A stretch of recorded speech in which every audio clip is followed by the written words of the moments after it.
Marchons dans la vérité et l'amour. Marchons dans la vérité et l'amour. La vie chrétienne est une vie où l'on est appelé à vivre dans la vérité. Dieu nous a sortis des ténèbres, Dieu nous a sortis de l'ignorance, de nos erreurs, pour nous conduire dans sa vérité. Et le Seigneur Jésus-Christ dit aux pharisiens qui lui posaient la question de savoir comment faire pour entrer dans la vie éternelle, il lui dit: tu aimeras l'Éternel ton Dieu de tout ton cœur, de toute ton âme, et tu aimeras ton prochain comme toi-même. La vérité et l'amour sont essentiels dans la vie chrétienne.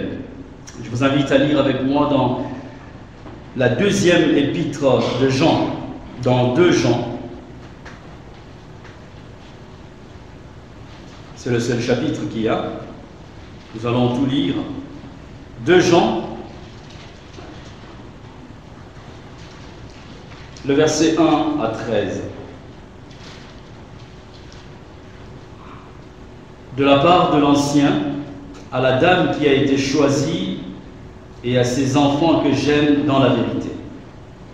Et ce n'est pas moi seulement qui les aime, mais aussi tous ceux qui ont connu la vérité. Nous vous aimons à cause de la vérité qui demeure en nous et qui sera avec nous pour l'éternité. Oui, la grâce, la compassion et la paix seront avec nous dans la vérité et l'amour. Elles viennent de Dieu, le Père, et du Seigneur Jésus-Christ, le Fils du Père.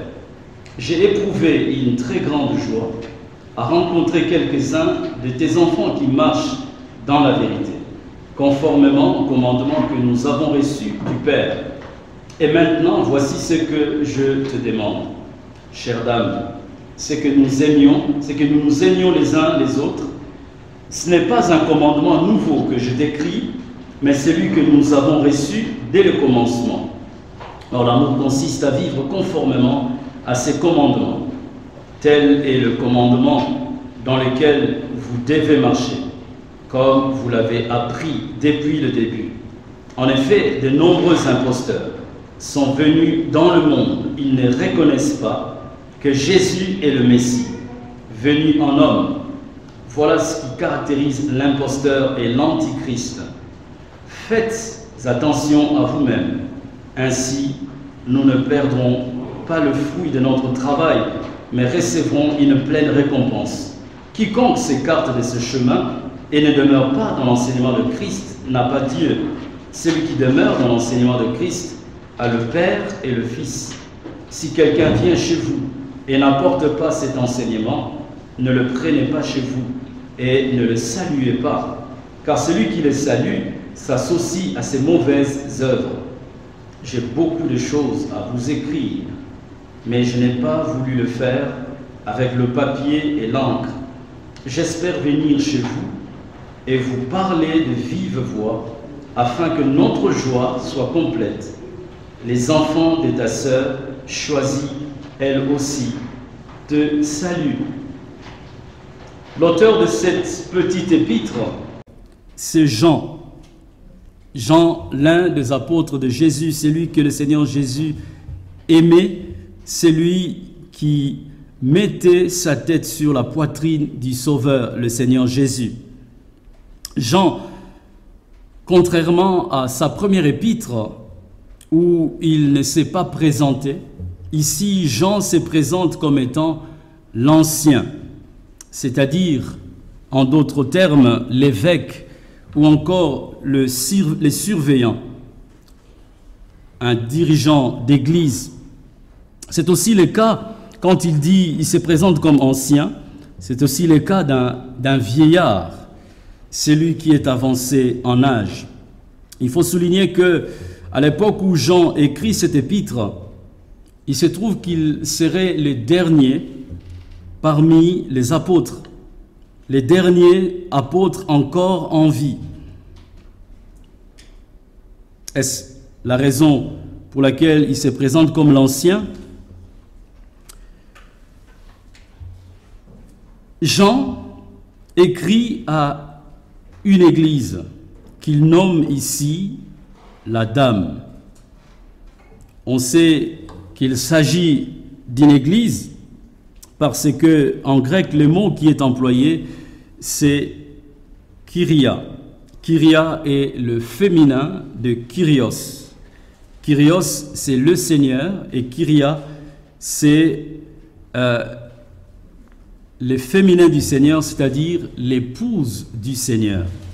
Donc Jean n'écrit pas à une dame en particulier, mais il écrit à une église qu'il connaît, parce qu'il dit au verset 4 que j'éprouve une très grande joie à rencontrer quelques-uns de tes enfants qui marchent dans la vérité. Et les enfants dont il est question, ce sont, n'est-ce pas, les croyants, les chrétiens qui fréquentent cette église.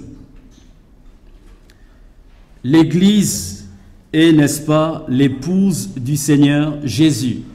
Et les croyants, les disciples de Jésus, les enfants de Dieu, sont considérés comme les membres appartenant à cette famille, comme les enfants de l'Église qui est l'épouse du Seigneur.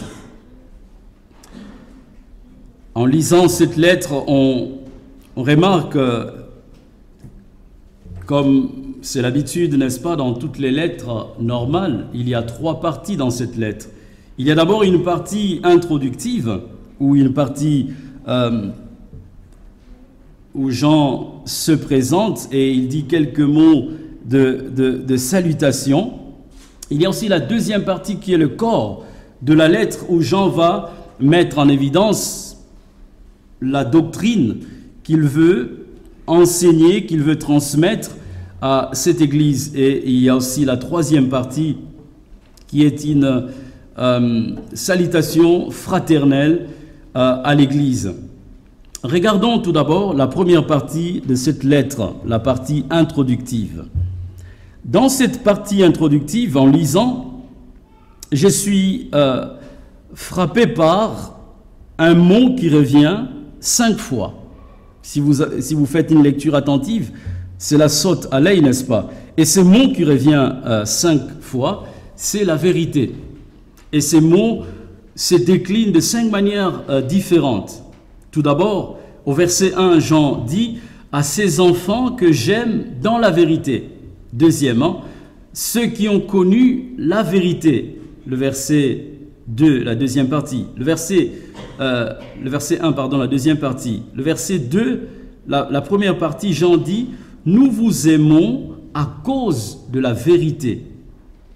Quatrièmement, le verset 3, la deuxième partie, Jean dit « dans l'amour et la vérité ». Et cinquièmement, au verset 4, la première partie, « tes enfants marchent dans la vérité ». Dans les écrits de Jean, en particulier, en tout cas, la vérité fait allusion à 2 réalités. La première réalité, il est question de parler de la personne de Jésus lui-même. Jésus dans Jean, il nous dit, dans l'évangile de Jean, Jésus est présenté comme étant le chemin, la vérité et la vie. Il dit le chemin c'est moi, la vérité c'est moi, la vie c'est moi. Et la deuxième réalité à laquelle fait allusion la vérité dans les écrits de Jean, c'est la vérité. Quand il parle de la vérité, il veut parler d'un principe qui est vital, un principe qui est éternel, ou encore il veut parler de la parole de Dieu elle-même. Donc Jean, dans ses écrits, lorsqu'il parle de la vérité, il veut parler d'une part de la personne de Jésus. En tant que fils de Dieu, Dieu fait homme parmi les hommes. Et il veut aussi parler deuxièmement de la vérité comme étant ce principe de vie, la pensée de Dieu, la parole de Dieu qui nous permet d'être sanctifiés. Par exemple, dans sa prière sacerdotale, le Seigneur Jésus dit « Ta parole est la vérité. Sanctifie-les par ta parole. Ta parole est la vérité. » Cette vérité, Jean nous dit qu'elle demeure chez le croyant Elle demeure comme, n'est-ce pas, une personne. Elle demeure aussi comme étant une sémence de vie. Cette vérité sera avec les croyants pour l'éternité. Il est question de parler de la personne de Jésus lui-même qui habite nos cœurs, qui s'est fait connaître à nous. Jésus vient habiter dans nos cœurs, dans nos vies par le Saint-Esprit, parce que le Saint-Esprit est aussi appelé l'Esprit de vérité ou encore la vérité. Donc nous avons reçu cette vérité et cette vérité habite en nous et cette vérité sera avec nous pour l'éternité. Ceux qui appartiennent à Christ sont habités par la vérité et vivront pour l'éternité avec cette vérité qui est à la fois la personne et la vie, comme étant une sémence, la parole de Dieu. Au verset 4, Jean s'exalte en disant qu'il éprouve une très grande joie à rencontrer quelques-uns des enfants de cette communauté qui marchent dans la vérité. Est-ce que vous et moi, nous marchons dans la vérité? Est-ce qu'en tant qu'église locale, nous marchons dans la vérité? Est-ce que Dieu peut éprouver, s'exclamer en disant qu'il est dans la joie de constater que vous et moi marchons dans la vérité?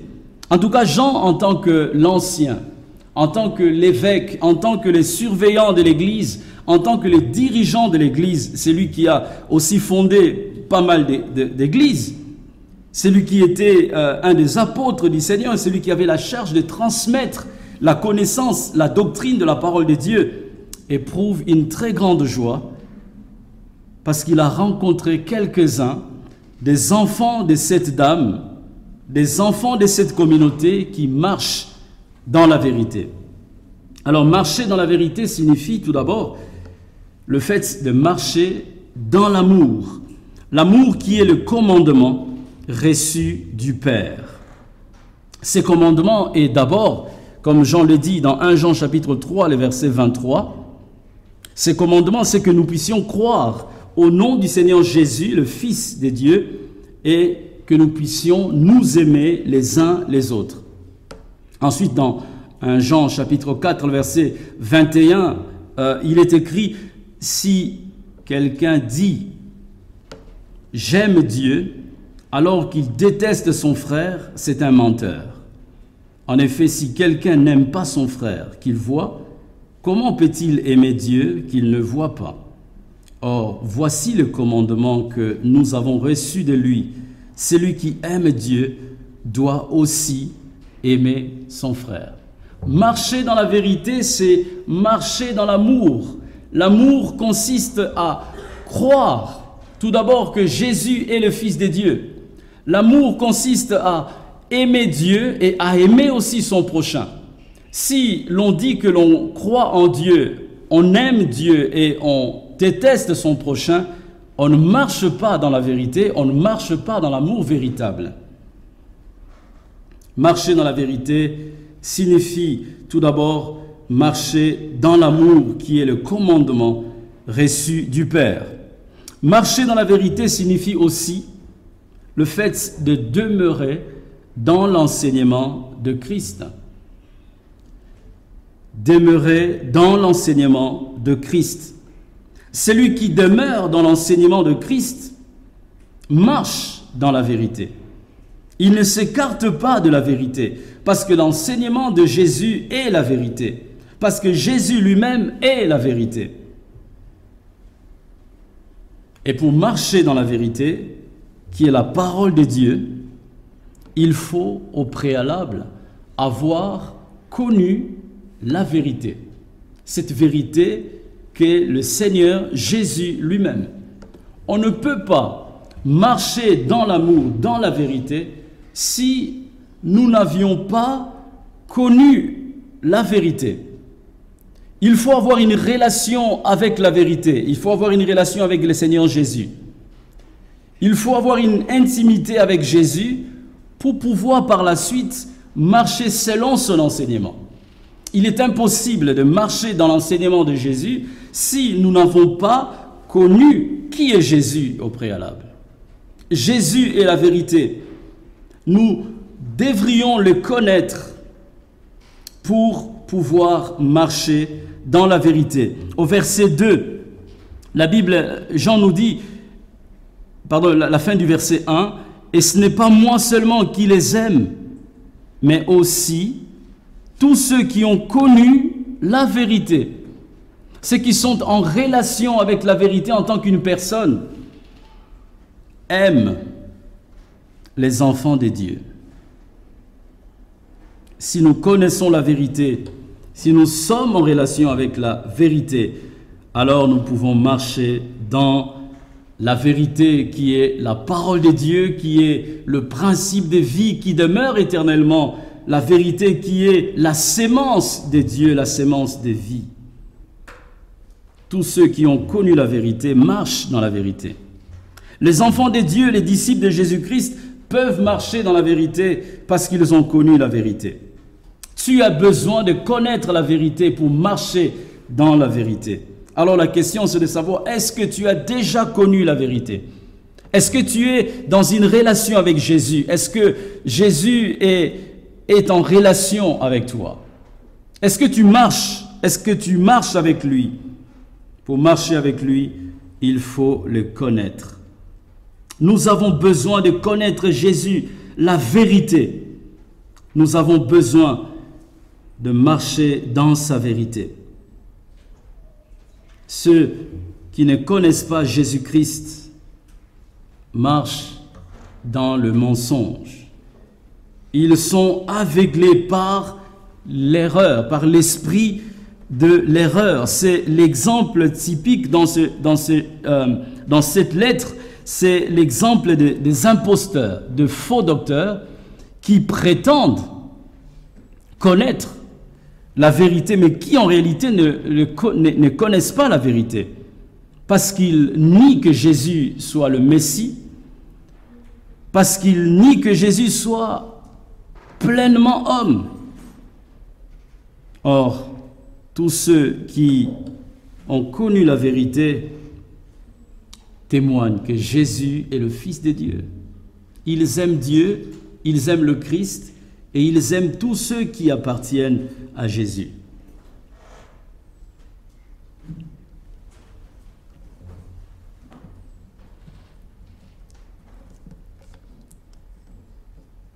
La parole de Dieu est la vérité. Et nous, en tant que croyants, aujourd'hui, nous vivons dans un monde qui rejette la vérité, qui définit sa propre vérité.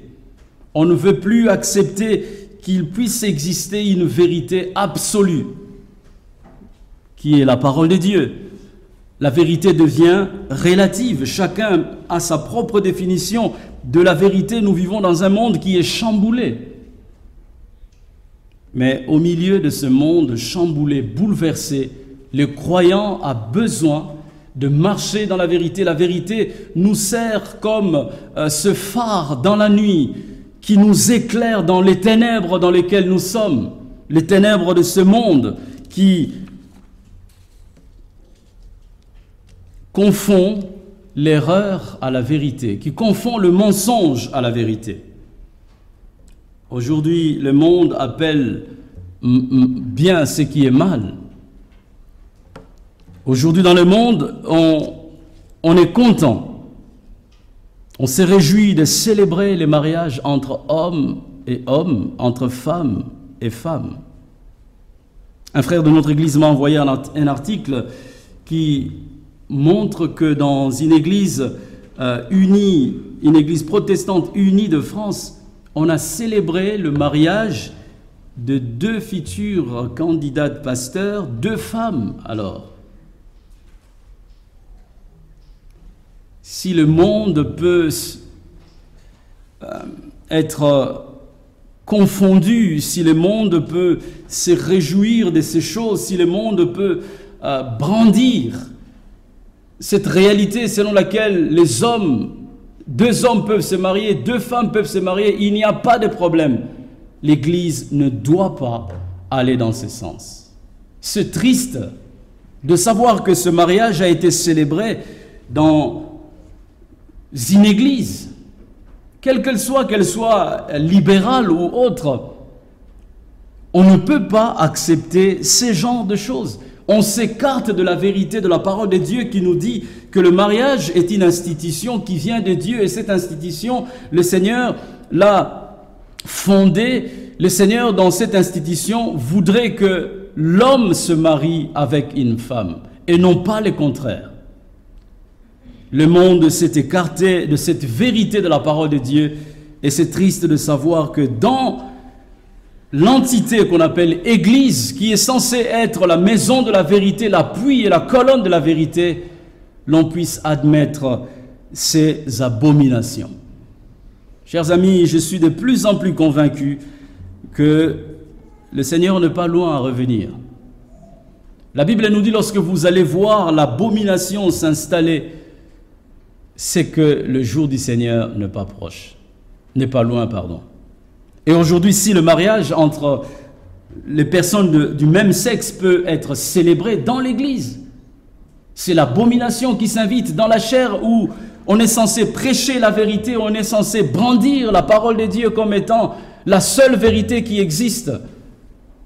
Si l'on doit commencer à croire et à se réjouir, soi-disant, du progrès, de la modernité, quel progrès de modernité!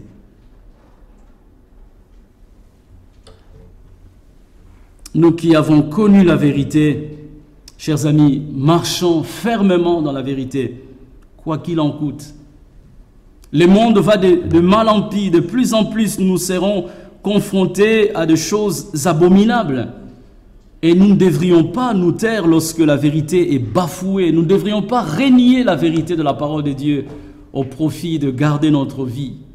S'il faut mourir pour continuer à prêcher l'évangile, la seule vérité qui existe, alors je suis candidat. On ne peut pas ne pas prêcher la vérité. Il y a des choses qu'on ne peut pas accepter au sein de l'Église.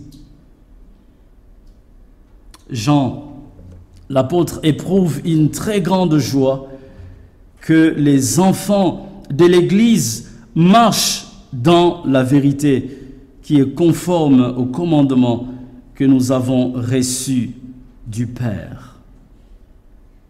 Le Seigneur Jésus-Christ disait à des Juifs qui venaient de croire en lui, il leur disait, si vous gardez mes paroles, mes commandements, vous êtes vraiment mes disciples. Vous connaîtrez la vérité et la vérité vous affranchira. Si nous connaissons la vérité de la parole de Dieu, cette vérité nous libère de l'erreur. Elle nous libère du mensonge du diable. Cette vérité nous libère du péché. Cette vérité nous garde dans le droit chemin jusqu'à ce que le Seigneur Jésus revienne chercher son Église. Si Jean, en tant qu'apôtre, peut se réjouir de constater que les enfants de Dieu marchent dans la vérité, à combien plus forte raison notre Dieu lui-même se réjouirait de savoir que ses enfants marchent dans la vérité. C'est quand même frappant la manière dont Jean le dit, quelques-uns de tes enfants marchent dans la vérité. D'autres marchent-ils dans la vérité? Regardons maintenant la deuxième partie de cette lettre. Dans cette deuxième partie de la lettre, Jean exhorte l'Église et la met en garde. Il exhorte l'Église en disant « Aimons-nous les uns les autres ». Le verset 5. « Et maintenant, voici ce que je te demande, chère dame, c'est que nous nous aimions les uns les autres. » Les enfants de Dieu, les croyants, sont appelés à s'aimer mutuellement. Jean en a fait la démonstration dans sa première lettre. L'Église, comme je le disais tout à l'heure, est la famille de Dieu, l'épouse du Seigneur Jésus-Christ. Jean aime l'Église et il aime le croyant qui en fait partie. Chers frères, nous aussi, nous sommes appelés à aimer l'Église du Seigneur Jésus. Nous sommes appelés à aimer les enfants de l'Église, nos frères et nos sœurs, avec lesquels nous passerons l'éternité. Aimons-nous les uns les autres. Et si nous pouvons nous aimer les uns et les autres, c'est à cause de la vérité. C'est parce que nous avons connu la vérité. C'est parce que nous marchons dans la vérité. Et cette vérité va nous inciter à marcher dans l'amour, à nous aimer les uns les autres. Sans la vérité qui habite nos cœurs, nous sommes incapables de nous aimer les uns les autres. Parce que pour nous aimer les uns les autres, nous avons eu besoin de recevoir la sémence de Dieu, qui est la parole de Dieu, cette sémence qui nous rend capables de pouvoir nous aimer de l'amour que Dieu lui-même nous a aimés. Et cet amour, n'est-ce pas, est le commandement de Dieu et celui du Christ. Et cet amour dans cet épître consiste à vivre conformément au commandement pluriel de Dieu.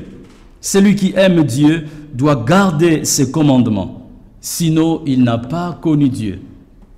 Dans sa première lettre, Jean nous disait que l'amour consiste à observer le commandement de Dieu. Et ici, il vient rajouter une couche en plus en disant que l'amour consiste à vivre conformément au commandement de Dieu. Garder et vivre conformément, garder et vivre les commandements de Dieu.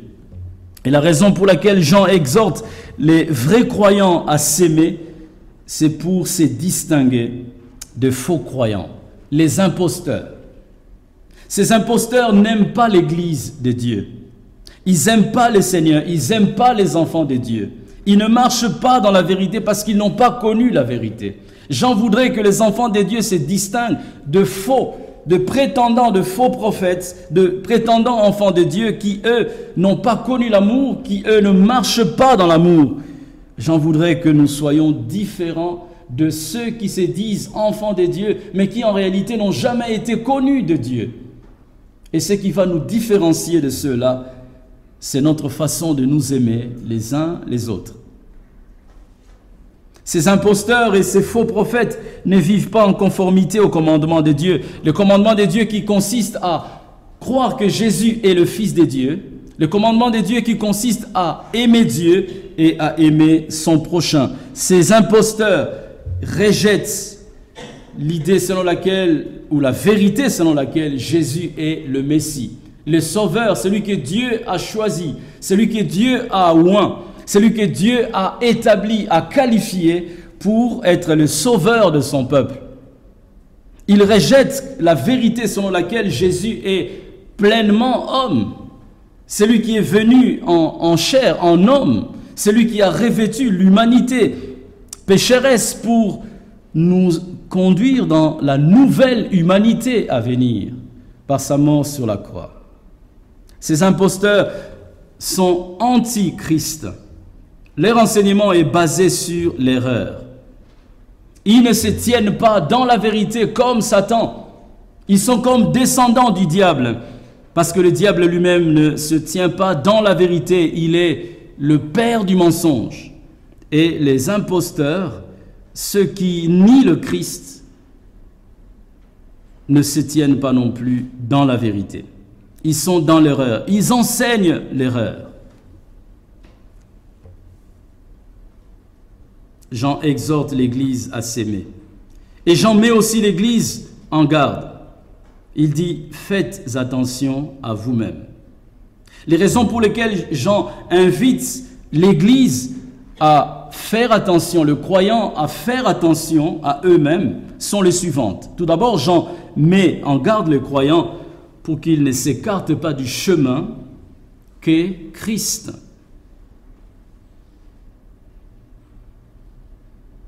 Au verset 9, il dit « Quiconque s'écarte de ce chemin et ne demeure pas dans l'enseignement de Christ n'a pas Dieu. » Jean nous met en garde nous aussi ce matin pour que nous ne puissions pas nous écarter du chemin que Christ. Il est le seul chemin qui conduit vers Dieu. Il n'existe pas d'autre chemin en dehors de Jésus-Christ qui puisse nous conduire à Dieu. La deuxième raison pour laquelle Jean met en garde les croyants, c'est pour qu'ils demeurent dans l'enseignement de Christ. Ne pas s'écarter de Christ et ne pas s'éloigner de son enseignement. Quiconque s'écarte de ce chemin et ne demeure pas dans l'enseignement de Christ n'a pas Dieu. Celui qui demeure dans l'enseignement a le Père et le Fils. Le Seigneur Jésus dit, « Je suis le chemin, la vérité et la vie. » Chers amis, attachons-nous à la personne de Christ. Restons attachés à l'enseignement de Jésus-Christ. Ne prêtons pas attention, ne prêtons pas foi à tout serviteur qui n'annonce pas Jésus comme étant le seul chemin, la seule vérité et la seule vie. Ne prêtons pas attention à toute prédication dont Jésus n'est pas le centre. Que notre vie, que notre enseignement soit centré sur la personne et l'œuvre de Jésus. Prenons nos distances avec les enseignements que nous pouvons écouter sur Internet aujourd'hui, sur YouTube. Il y a tellement de bons prédicateurs, de bons discoureurs qui parlent de tout, mais sans parler de ce qui est fondamental, Christ. Prenons nos distances avec de tels serviteurs. Prenons nos distances avec de tels enseignements qui nous égarent au lieu de nous fortifier dans notre foi. Alors que nous arrivons vers les temps de la fin, la Bible nous dit, l'apôtre Paul avertissait son fils dans la foi Timothée en disant que les croyants auront la maladie de démangeaison de pouvoir recevoir les nouvelles choses. C'est comme si on aura tendance à vouloir autre chose que ce que nous savons déjà. Que ce qui est déjà établi, ce qui est déjà écrit, ce dont nous avons besoin pour nourrir notre foi et pour nous préserver de l'erreur. Chers amis, nous n'avons pas besoin d'autre chose que de la parole de Dieu, que de Jésus-Christ et Jésus-Christ crucifié. Sans le Christ, sans l'enseignement basé sur le Christ, nous ne pouvons pas être sauvés. Nous ne pouvons pas être sanctifiés et nous ne pouvons pas être préservés jusqu'à la fin. Ce qui va nous préserver, c'est la vérité de la parole de Dieu. Jean met en garde les croyants pour qu'ils ne s'associent pas à des mauvaises œuvres. Il les invite même à ne pas accueillir les faux prédicateurs, c'est-à-dire des prédicateurs itinérants qui visiteraient cette église à laquelle ils s'adressent en premier lieu. Jean les invite à pouvoir exercer un amour avec discernement. Ne pas tendre la main à de faux serviteurs qui annoncent autre chose, qui parlent d'autre chose que de la vérité. Il dit que si vous les accueillez, si vous leur tendez la main, si vous les recevez chez vous, c'est comme si vous faisiez association avec ce qui est mal, les mauvaises œuvres. Nous devons dénoncer les mauvaises œuvres et ne jamais chercher à nous en associer. Les croyants que nous sommes, nous devons nous montrer méfiants vis-à-vis de faux enseignants et vis-à-vis de faux serviteurs de Dieu. Et une autre raison pour laquelle Jean met en garde les croyants, c'est pour ne pas perdre le fruit de son travail. Ah, il a travaillé durement. Il a prêché la vérité. Il a enseigné le principe qu'il a reçu lui-même du Seigneur Jésus-Christ.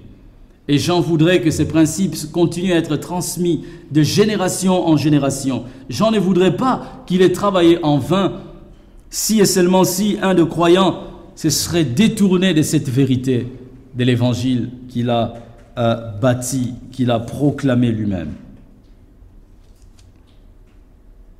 Aimons-nous les uns les autres et en même temps, ayons les discernements vis-à-vis de ce qui est faux.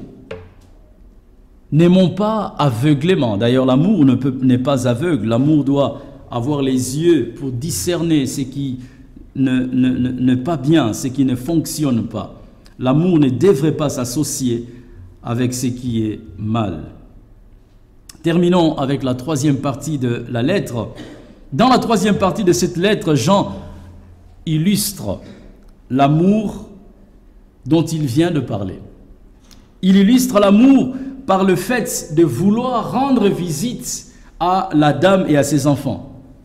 Jean veut rendre visite à cette église et à ses croyants.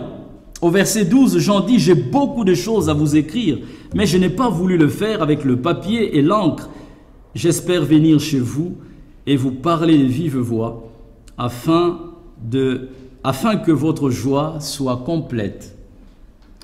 Jean ne s'arrête pas seulement à parler, à enseigner de l'amour, il est lui-même l'illustrateur de l'amour. Il veut illustrer ce qu'il enseigne aux autres. Parfois, il est bien de parler avec des gens que nous aimons. Il est bien de s'entretenir avec les gens que nous aimons, par téléphone ou encore par des nouvelles que nous pouvons donner via les lettres, etc. Mais parfois, il est aussi mieux de savoir visiter les personnes que nous aimons, les personnes que nous chérissons. C'est une source de grande joie. Je l'ai moi-même expérimenté il y a quelques semaines. C'était une joie pour moi à chaque fois de parler avec mes frères et sœurs au téléphone, par vidéo interposée avec les nouvelles technologies, de voir leur visage à travers l'écran. Mais c'est autre chose de rencontrer les gens, de parler avec eux, de connaître leur réalité. Je vous assure, chers amis, c'est une source d'une joie immense. Vous l'avez certainement expérimenté aussi. Lorsque l'on parle de vive voix, lorsque l'on côtoie quelqu'un, lorsqu'on peut passer du temps avec quelqu'un qu'on aime, lorsqu'on peut manger ensemble, lorsqu'on peut boire, lorsqu'on peut vivre la communion fraternelle avec ceux qu'on aime, n'est-ce pas extraordinaire? C'est une source de joie. Nous aussi, chers amis, que notre amour ne s'arrête pas simplement au niveau des intentions, au niveau de belles paroles, que notre amour soit concrétisé par des actes établis, des actes, des faits concrets, en rendant visite à des êtres chers, en mangeant avec ceux que nous aimons. Qu'est-ce que la communion fraternelle nous manque, n'est-ce pas? Un autre degré où nous pourrions manger autrefois ensemble, boire, partager le café. Ça, c'est un autre degré de l'amour fraternel. Et c'est important. Les enfants d'une même famille sont appelés à se côtoyer, à manger ensemble, à parler ensemble, à se donner les nouvelles les uns les autres, à prier les uns pour les autres. Et Jean est un modèle à suivre dans ces domaines. Il a écrit certes sur l'amour, il a enseigné par ses lettres, mais Jean voudrait aussi rendre visite à des personnes qu'il a écrites. Il veut leur rendre visite. Il y a des choses qu'on ne peut pas dire par écrit. Il y a des choses dont il faut dire face à face. J'espère venir chez vous et vous parler de vive voix afin que notre joie soit complète. Marchons dans la vérité et dans l'amour. Chers amis, tous ceux qui ont connu l'amour tous ceux qui ont connu la vérité marchent dans la vérité conformément à l'amour qui consiste à vivre les commandements de Dieu.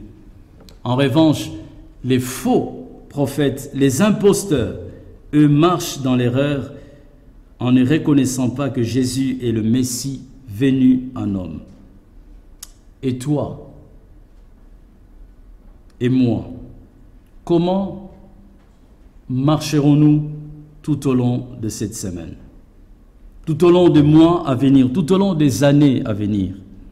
Allons-nous marcher dans la vérité? Allons-nous continuer à marcher dans la vérité?